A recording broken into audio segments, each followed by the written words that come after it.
Frontières, 2008. Le contexte du film de Xavier Jean est on ne peut plus simple. Le réalisateur fait un mélange entre l'arrivée de l'extrême droite au second tour des présidentielles de 2002, des émeutes en banlieue de 2005 et la politique sécuritaire de Nicolas Sarkozy, alors encore ministre de l'Intérieur, mais déjà candidat aux élections de 2007.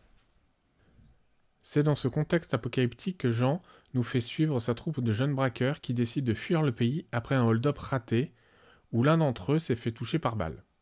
Ils décident de s'arrêter dans une auberge au bord de la frontière luxembourgeoise et tombent malheureusement dans un hôtel tenu par des néo-nazis cannibales.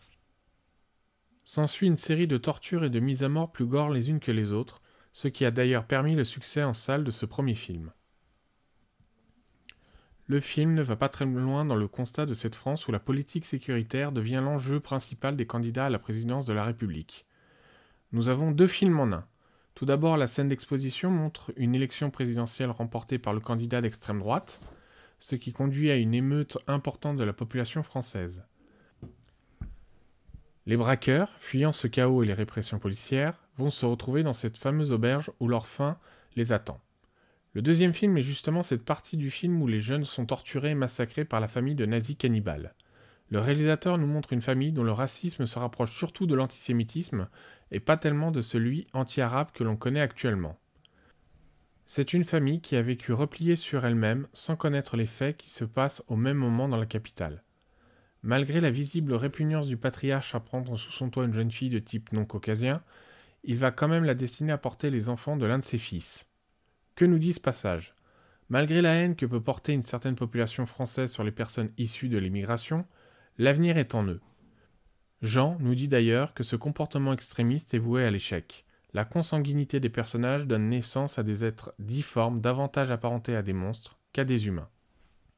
Le film n'apporte pas vraiment de solution à cette situation. Ces personnages décident de fuir, mais au lieu de s'échapper d'un enfer, ils tombent dans un autre. Fuir n'est donc pas la solution et la lutte n'est pas vraiment possible au vu de la dernière scène où la rescapée du carnage se rend à un barrage routier de la nouvelle police d'État. Toujours est-il que les thèmes de l'immigration et de l'insécurité sont toujours d'actualité lors des élections présidentielles de ce début de XXIe siècle.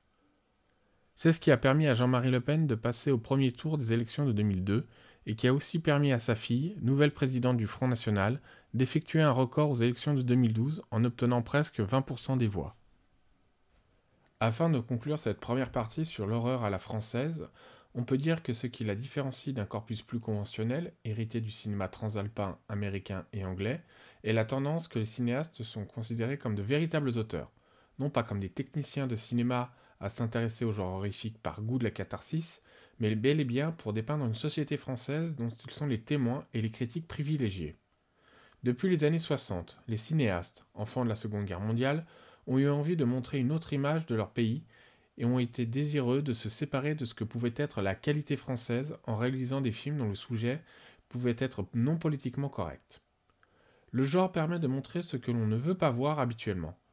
Bien sûr, cela ne s'est pas fait en une fois. Le cinéma français d'horreur, depuis Les Yeux sans visage, a évolué afin d'atteindre des sommets en ce qui concerne la violence, la société et sa représentation au cinéma. Malgré tout, l'horreur à la française ne s'est pas imposée comme un genre de référence dans l'Hexagone, et il faudra attendre les années 2000 pour voir ressurgir en France un renouvellement du cinéma d'horreur français. Mais de là à en faire un lien avec ce qui vient d'être vu, cela n'est pas certain.